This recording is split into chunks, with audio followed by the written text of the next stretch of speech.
Hi everyone, so this is 13th class of animal husbandry. इसमें हम लोग क्या करेंगे कि देखो, ओरिएंटेशन क्लास हो चुका है, जनरल एग्रीकल्चर हो चुका है, हॉर्टिकल्चर हो चुका है, फॉरेस्ट्री हो चुका है, एनिमल हस्बेंड्री का 1 से 12th क्लास तक हो चुका है और ये 13 क्लास है। टेलीग्राम ग्रुप ज्वाइन कर लेना अगर पेड बैचेस चाहिए। पेड ग्रुप में क्या होता है कि ये जो आप पढ़ रहे हो ना, इसके पीडीएफ्स मैं उसमें डाल देता हूँ, ठीक है। अगर आप नोट्स बना रहे हो तो उसकी कोई ज़रूरत नहीं है। अगर नोट्स नहीं बना रहे हो ना, तो वो आप ले सकते हो, काफ़ी इफेक्टिव रहेगा। उसका फ़ी 200 है। व्हाट्सएप कर सकते हो आप मुझे, नहीं तो टेलीग्राम पे मैसेज कर सकते हो। लास्ट क्लास का कंटिन्यूएशन क्लास है ये। लास्ट क्लास में हम लोग गोट्स के ब्रीड्स कर रहे थे, ठीक है। अभी हम लोग स्टार्ट करते हैं एक नए गोट के ब्रीड का नाम, जिसका नाम है टेलीचेरी। क्या नाम है?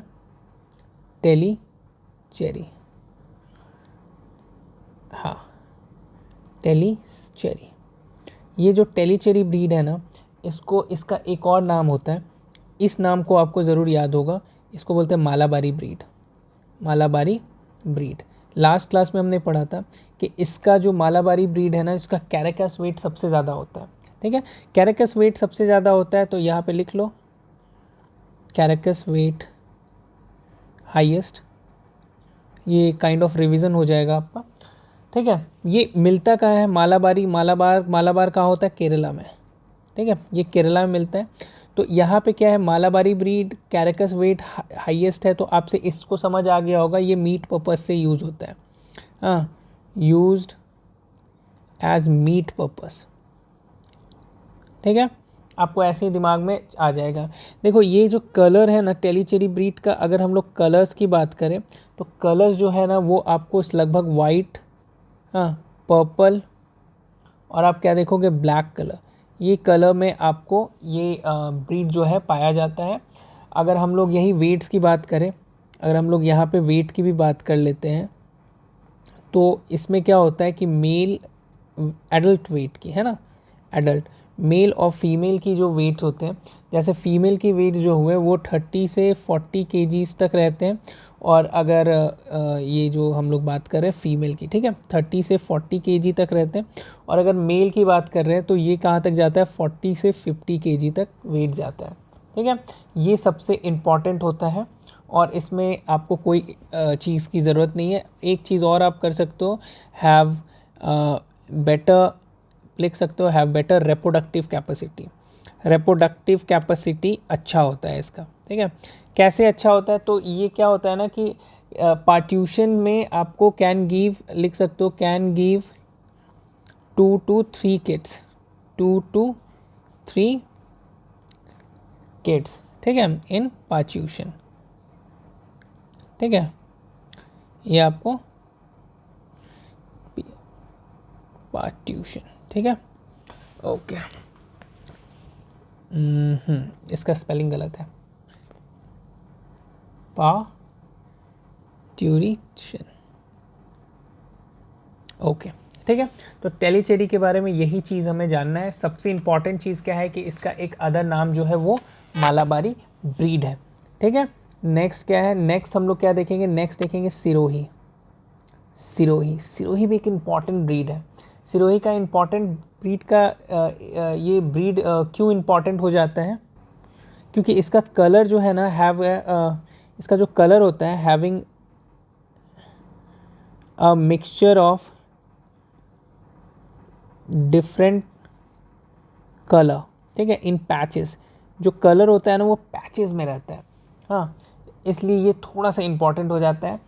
और ये जो है ना किडिंग जो होता है ना 1 ईयर करता है। किडिंग 1 ईयर, 1 साल में एक बार किडिंग करता है। किडिंग का जो average age of first kidding लिख लो, फर्स्ट किडिंग एवरेज एज अगर हम लोग देखेंगे फर्स्ट किडिंग का, तो 19 मंथ लगभग आपको देखा जाता है, ठीक है। और आपको कोई चीज़ इसमें इम्पॉर्टेंट है नहीं, अगर आपको मन है तो लिख लो, हालांकि बहुत ज़्यादा इम्पॉर्टेंट मुझे लगता नहीं है। लैक्टेशन ईल्ड जो है, लैक्टेशन ईल्ड कितना है? 71 केजी लैक्टेशन ईल्ड है। और एवरेज लैक्टेशन लेंथ जो होता है, एवरेज लैक्टेशन लेंथ जो होता है वो तकरीबन आपको 175 डेज़ का इसमें देखा जाता है। फिर नेक्स्ट में क्या देखेंगे, नेक्स्ट एक इम्पॉर्टेंट ब्रीड है, उसका नाम है ब्लैक बंगाल। ब्लैक बंगाल, ठीक है। ब्लैक बंगाल एक बहुत इंपॉर्टेंट ब्रीड है और इसको बोलते हैं most prolific among Indian breed, ठीक है। इसको मोस्ट प्रोलिफिक बोला जाता है, most prolific among Indian breed, ठीक है। बहुत इंपॉर्टेंट ब्रीड है ये, इसके बारे में आपको थोड़ा सा ज़्यादा जानना इंपॉर्टेंट रहेगा, ठीक है। जैसे मान लो हम लोग किडिंग की बात करें तो किडिंग ये जो है ट्वाइस ए ईयर होता है, ट्वाइस ए ईयर करता है, एक ईयर में 2 बार किडिंग करता है। फर्स्ट किडिंग का एज जो होता है 9 से 10 मंथ होता है, बहुत जल्दी किड्स दे देते हैं, ठीक है। लैक्टेशन यील्ड की बात करें, लैक्टेशन पूरा लिखते हैं ना, लैक्टेशन यील्ड की बात करें तो 53 kg आपको लैक्टेट करता है। और अगर लैक्टेशन लेंथ की बात करें तो 90 से 120 डेज अप्रॉक्सीमेटली, ठीक है। ये जो इसका ब्लैक बंगाल जो होता है ना, इसका मेन चीज़ क्या होता है, इसका स्किन जो होता है ना, स्किन हैव हाई डिमांड्स, बहुत हाई डिमांड्स रहता है। किस लिए डिमांड्स रहता है, फॉर शू मेकिंग, ठीक है। हाई क्वालिटी शू मेकिंग के लिए यूज़ होता है, हाई क्वालिटी शू मेकिंग, जूते बनाने के काम में आता है इसका स्किन बहुत ज़्यादा हाई डिमांड का रहता है। क्योंकि स्किन इसलिए हाई डिमांड का रहता है, बहुत लश्रस रहता है और बहुत स्ट्रॉन्ग बनता है, बहुत फिनिशिंग बहुत अच्छा हो पाता है इसका, ठीक है। ओके, नेक्स्ट क्या है, नेक्स्ट है चेगू जो है ना, एक चीज़ के लिए बहुत कॉमन है, बहुत फेमस है कि ये जो है ना, ये बहुत शॉर्ट ब्रीड होता है, स्मॉल ब्रीड होता है। और बेसिकली ये जो है, ये आपको शॉर्ट और स्मॉल लोड जो है ना, काम करने के लिए यूज़ किया जाता है, ठीक है। किस लिए, काम करने के लिए यूज़ किया जाता है। तो इसको क्या बोलते हैं, use for carry short and small loads, छोटे छोटे जो लोड्स है पहाड़ों पे, ये चेगू जो है ये यूज़ होता है। इसका जो स्किन कोट होता है ना, वो आपको भी बहुत अच्छा होता है। स्किन जो होता है ना, स्किन नहीं मतलब जो वुल होता है, जो हेयर्स होते हैं, वो भी बहुत डेलिकेट फाइबर्स होते हैं, मतलब बहुत अच्छे यूज़ में आते हैं for different making, like Kashmiri जो होता है ना, पश्मीना कश्मीरी, वैसे ही होता है, उसका इमिटेशंस रहता है। तो hairs is also used, hairs is also you can say used for making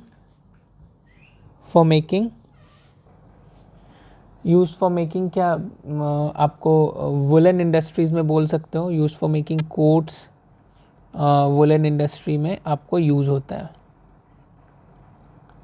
ठीक है।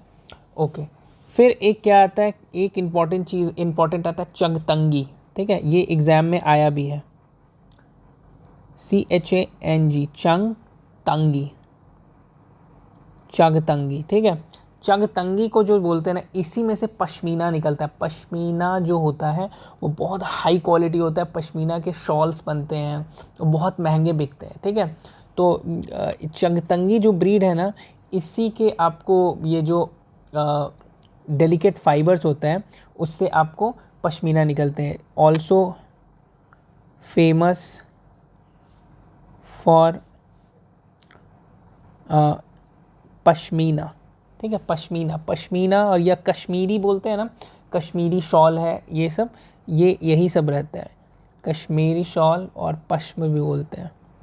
तो ये चीज़ आपको ध्यान में रखना है, ये बहुत फेमस है, बहुत इम्पॉर्टेंट चीज़ है, ठीक है। इसका किडिंग जो होता है इन 20 मंथ्स में होता है, बहुत लेट में होता है, 20 मंथ्स में किडिंग होता है, ठीक है। तो ये चीज़ आपको ध्यान में रखना है। इसका सबसे इम्पॉर्टेंट पार्ट यही है चंगतंगी का, इट्स फॉर पश्मीना। चलिए अभी नेक्स्ट क्या करते हैं, नेक्स्ट हम लोग बात करते हैं एग्जॉटिक ब्रीड्स की। गोट्स में थोड़े एग्जॉटिक ब्रीड्स भी होते हैं, है ना, गोट्स के एग्जॉटिक ब्रीड्स भी होते हैं। एग्जॉटिक ब्रीड्स में क्या होता है कि गोट्स के कुछ नाम्स आपको मैं बता दूं, जैसे आप देखोगे टॉगेनबर्ग, हाँ क्या देखोगे, टॉगेनबर्ग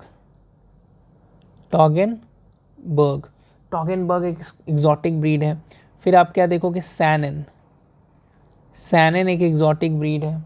फिर आप देखोगे एल्पाइन, एल्पाइन, एल्पाइन है। फिर आप देखोगे न्यूबियन, न्यूबियन एक एग्जॉटिक ब्रीड है। फिर आप देखोगे एंग्लो न्यूबियन, एंग्लो न्यूबियन, ये भी एक एग्जॉटिक ब्रीड है। फिर आप लास्टली क्या देखोगे, अंगोरा, अंगोरा ये एग्जॉटिक ब्रीड है। ठीक है, तो ये सारे ब्रीड्स हैं, इनके बारे में हमें थोड़ा थोड़ा चीज़ को देख लेना है, जो जो इंपॉर्टेंट चीज़ है। एग्जॉटिक ब्रीड्स के नाम ज़रूरी है, क्योंकि वो क्या करते हैं ना कि 4 ब्रीड दे देंगे और इस पर आपको डिस्टिंग्विश करेंगे कौन सा एग्जॉटिक ब्रीड है कौन सा नहीं। तो एग्जॉटिक ब्रीड्स के नाम आपको जान के रखना है, और कुछ कुछ चीज़ें जो इनके साथ इन्वॉल्व रहती हैं ना, उन चीज़ों को आपको याद रखना है। जैसे हम लोग मान लो बात करते हैं टॉगनबर्ग से ही स्टार्ट करते हैं।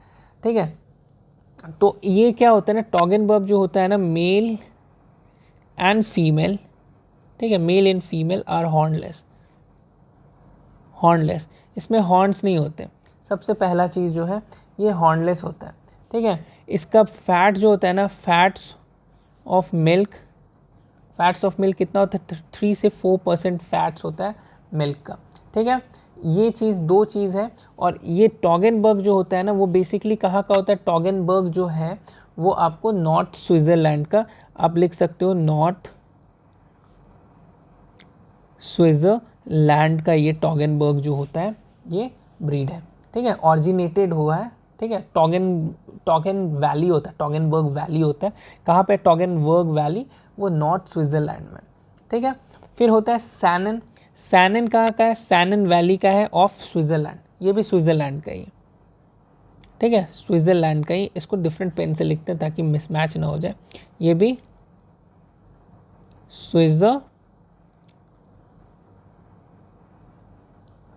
एक मिनट, हाँ, ये भी स्विट्ज़रलैंड का ही है। ठीक है, इसमें क्या है कि इसमें आपको कोई इंपॉर्टेंट चीज़ नहीं है, बस नाम याद रखना है कि सैनन है। ये जाना जाता है क्यों, नोन लिख सकते हो, known for its consistency, consistency के कारण जाया जाता है ये आपको सैनन। नेक्स्ट आ जाता है एल्पाइन, एल्पाइन जानते ही हैं नाम से ही है कि एल्प्स माउंटेन, एल्प्स माउंटेन में ये पाया जाता था, वहाँ से स्टार्ट हुआ है। और यहाँ पे क्या है, यहाँ पे आपको कोई भी चीज़ ऐसा नहीं है जो आपको ध्यान में रखने की ज़रूरत है। नेक्स्ट क्या होता है, न्यूबियन, न्यूबियन कहाँ पे ऑरिजिनेट है, न्यूबियन है north eastern Africa, north eastern Africa. ठीक है, नॉर्थ ईस्टर्न अफ्रीका में ये ऑरिजिनेट हुआ है, और इसमें आपको कोई जानने की ज़रूरत नहीं है कुछ ज़्यादा। एंग्लो न्यूबियन ये इंपॉर्टेंट है, ये क्यों इंपॉर्टेंट है, क्योंकि इसको बोला जाता है also known as Jersey cow of the goat world. ठीक है, also known as Jersey cow of goat world. ठीक है, इसको गोट वर्ल्ड का जर्सी काउ बोला जाता है। अच्छा, जर्सी काउ क्यों बोला जाता है, क्योंकि मिल्क प्रोडक्शन अच्छा है।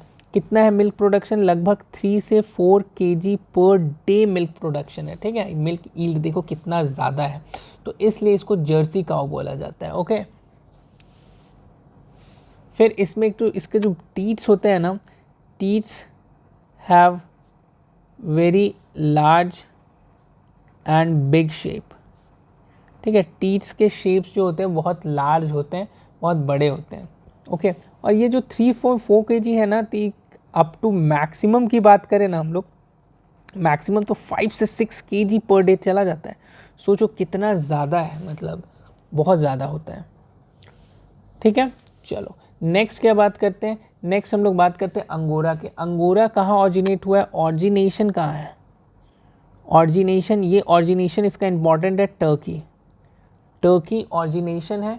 और ये ना सुपीरियर क्वालिटी ऑफ फाइबर देता है इसको। इसमें क्या मिलता है, ऑब्टेन्ड मोहेर, मोहेर एक होता है, आप देखोगे मोहेर जो है वो क्या है, mohair superior quality fibre, superior quality fibre, superior quality fibre है मोहेर। मोहेर बहुत इंपॉर्टेंट टर्म है जो कि अंगोरा से रिलेटेड है, इस चीज़ को आपको ध्यान में रखना है। ठीक है, ये एग्ज़ाम में आने के बहुत, ये जैसे हुआ also known as Jersey cow of the goat, ये सब हुआ, ये सब पार्ट्स बहुत इंपॉर्टेंट रहते हैं। अंगोरा, पश्मीना किससे मिल रहा है, ये चीज़ हुआ, ये सब चीज़ ना बहुत ज़्यादा इंपॉर्टेंट होते हैं, इन चीज़ों को आपको देखते हुए चलना है, ठीक है। तो यहाँ पे क्या करते हैं, यहाँ पे हो गया गोट के बहुत सारे पार्ट्स ख़त्म। अभी हम लोग एक मैनेजमेंट प्रैक्टिसेस को देखेंगे गोट के क्या देखेंगे हम लोग, यहाँ बात करेंगे मैनेजमेंट प्रैक्टिसेस, ठीक है। मैनेजमेंट प्रैक्टिसेस में हम लोग गोट के क्या देखेंगे कि देखो गोट का एज डिटर्मिनेशन कैसे होता है, एज ऑफ गोट, ठीक है। एज ऑफ गोट कैसे होता है, डिटरमाइंड बाय, ठीक है। एज ऑफ गोट कैसे डिटरमाइन किया जाता है, तो लोअर जॉ से, ठीक है, जज फ्रॉम इज फ्रंट टिथ। हाँ, जो लोअर जॉ में फ्रंट वाला जो टिथ होता है ना, लोअर जॉ फ्रंट टीथ, ठीक है। लोअर जॉ के फ्रंट टीथ से हम लोग डिटरमाइन करते हैं गोट का एज, ठीक है। ओके, तो इसमें कुछ तो होगा ना, कुछ पैरामीटर होगा। तो ये जो पैरामीटर क्या है पता है इसको, इसका पैरामीटर है कि जैसे आपको मान लो 36 से 38 मंथ का, 36 से 38 मंथ का अगर गोट है तो उसमें आपको 6 परमानेंट टीथ देखने को मिलेगा, 6 परमानेंट टीथ, ठीक है। और उसके बाद अगर आप देखोगे 48 से 50 मंथ अगर गोट का हो जा रहा है, 48 से 50 मंथ, तो आप यहाँ पे 4 पेयर मतलब 8 परमानेंट टीथ देखोगे, 8 परमानेंट टीथ देखने को मिलेगा, ठीक है। ओके, नेक्स्ट क्या आता है, नेक्स्ट आता है डिसबडिंग और डीहॉर्निंग, ठीक है। क्या आता है, डिसबडिंग और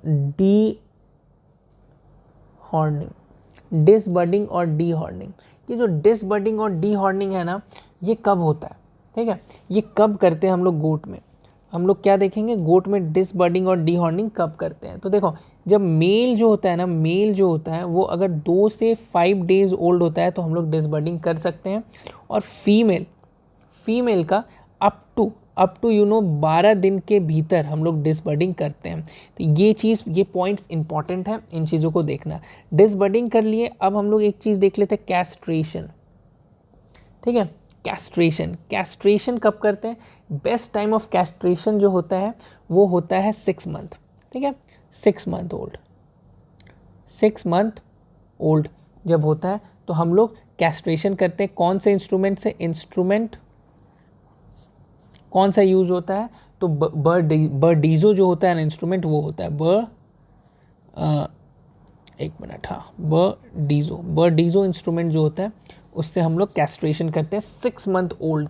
जब 6 महीने का हो जाता है तो हम लोग करते हैं कैस्ट्रेशन, है ना। चलिए, एवरेज जेस्टेशन पीरियड जो है, एवरेज गेस्टेशन पीरियड जो होता है वो गोट का कितना होता है, लगभग आपको 151 ± 3 डेज एवरेज जेस्टेशन पीरियड होते हैं। फिर आप क्या देखोगे, maximum efficiency goats, maximum efficiency reach कब करता है गोट, मैक्सिमम इफिशिएंसी रीच कब करता है, 5 to 7 ईयर्स में, इन 5 to 7 ईयर्स में गोट अपना मैक्सिमम इफिशिएंसी रीच करता है।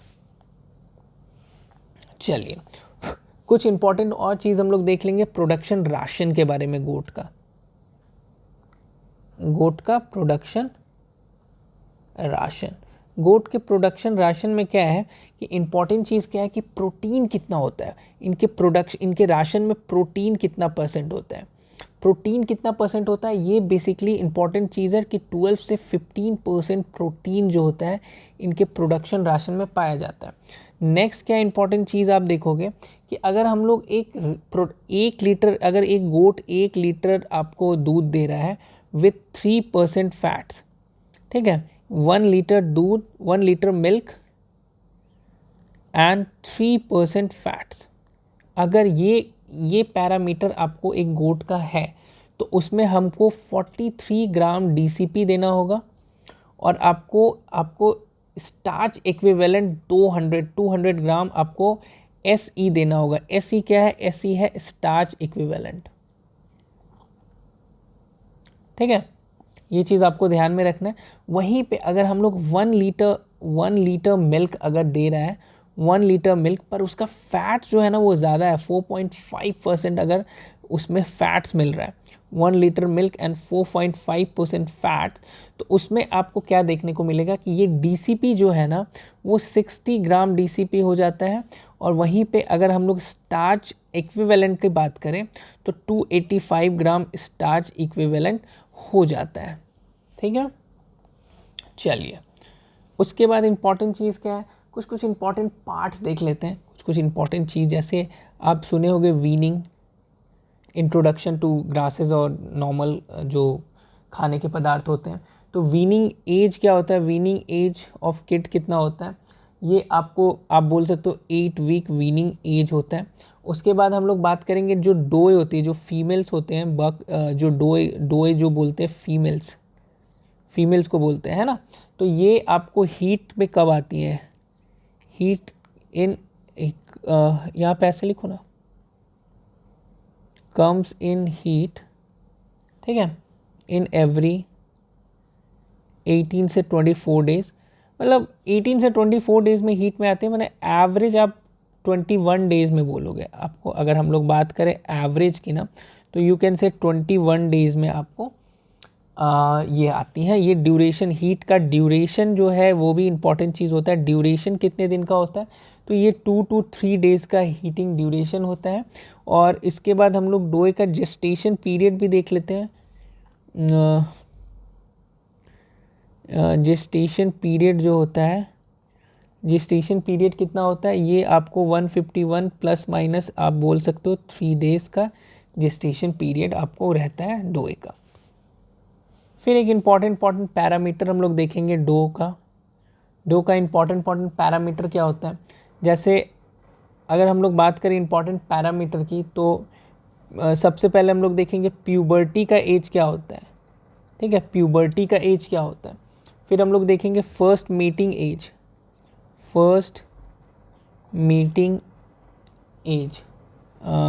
वेट देख लेंगे, वेट, ठीक है, या आप ऐसे करो ना, फर्स्ट मीटिंग का एज और वेट दोनों काम हो जाएगा, ठीक है। ओके, नेक्स्ट क्या है, नेक्स्ट आप देखेंगे ओइस्ट्रस साइकिल।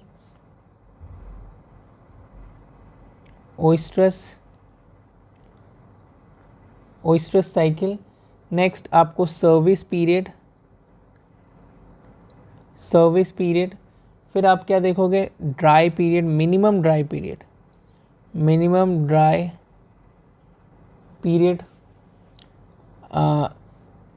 आपको फिर आइडियल किडिंग रेट, है ना। नेक्स्ट क्या है, नेक्स्ट इंपॉर्टेंट चीज़ क्या है, नेक्स्ट इंपॉर्टेंट चीज़ आप देखोगे हीट ड्यूरेशन, तो हम लोग बात कर लिए थे। एज ऑफ फर्स्ट किडिंग भी देख लो, ये अच्छा से नहीं बना ना, वेट, हाँ, एज ऑफ फर्स्ट किडिंग, ये इंपॉर्टेंट एस्पेक्ट्स है जिसको हम लोग को देखना है। जैसे प्यूबर्टी की बात करें ना, तो प्यूबर्टी कितने दिनों में हो जाता है, तो 7 to यहाँ पे देखो 7 to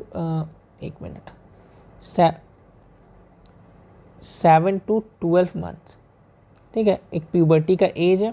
फिर फर्स्ट मीटिंग की बात करें, तो फर्स्ट मीटिंग आपको क्या देखते हैं कि फर्स्ट मीटिंग का एज आपको 8 से 12 मंथ्स होता है। और अगर वहीं वेट की बात करते हैं, तो वेट लगभग 15 से 18 kg का एक आइडियल ऑप्टिमम माना जाता है। ऑयस्ट्रस साइकिल जो हमने बात किया ही है कि 18 से 21 दिन जो होता है वो बहुत ऑप्टिमम होता है। वहीं पे सर्विस पीरियड की बात करें तो 45 डेज सर्विस पीरियड रहता है। विथ मिनिमम ड्राई पीरियड की बात करें तो ये 30 डेज़ का होता है। नेक्स्ट हम लोग बात करेंगे आइडियल किडिंग रेट्स का।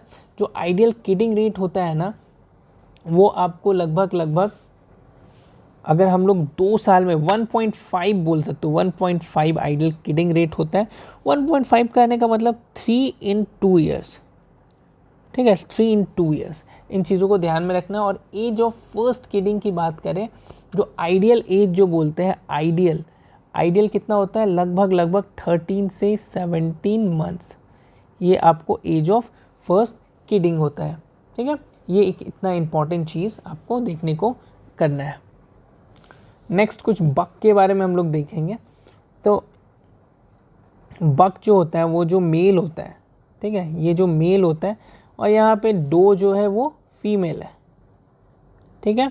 तो बक जो होता है मेल है, उसका हम लोग देखेंगे, क्या देखेंगे, एज ऑफ प्यूबर्टी। ये जो है ना, यहाँ पे प्यूबर्टी लिख लो, हाँ प्यूबर्टी। तो प्यूबर्टी का जो एज होता है ये आपको 5 से 7 मंथ में ही हो जाता है, जैसे कि हम लोग फीमेल्स में देखे थे कि उनको 7 से 12 मंथ तक रहता है, ठीक है। और फिर हम लोग क्या देखेंगे, फिर हम लोग देखेंगे ब्रीडिंग पर्पज से कब तक रहता है, अप टू विच एज, ठीक है, buck is use for breeding purpose. कितने एज तक ब्रीडिंग पर्पस यूज़ होता है, तो ये लगभग 6 से 8 ईयर्स तक आपको यूज़ होता है बक जो है फॉर ब्रीडिंग पर्पस। ये इंपॉर्टेंट एस्पेक्ट था गोट्स के बारे में। 2 क्लास में हम लोगों ने गोट्स को कंप्लीट किया, सारे इंपॉर्टेंट एस्पेक्ट्स लगभग हम लोग देख लिए हैं। नेक्स्ट वीडियो में मिलते हैं कुछ और इंपॉर्टेंट पॉइंट्स के साथ। जैसे मुझे ऐसा फील होता है कि नेक्स्ट वीडियो में हम लोग अब पोल्ट्री का स्टार्ट करेंगे, और पोल्ट्री थोड़ा सा लंबा चलेगा क्योंकि वो डिटेल्स और हर एग्ज़ाम में पोल्ट्री से क्वेश्चन आते ही आते हैं, ठीक है। चलो, thank you so much, bye bye.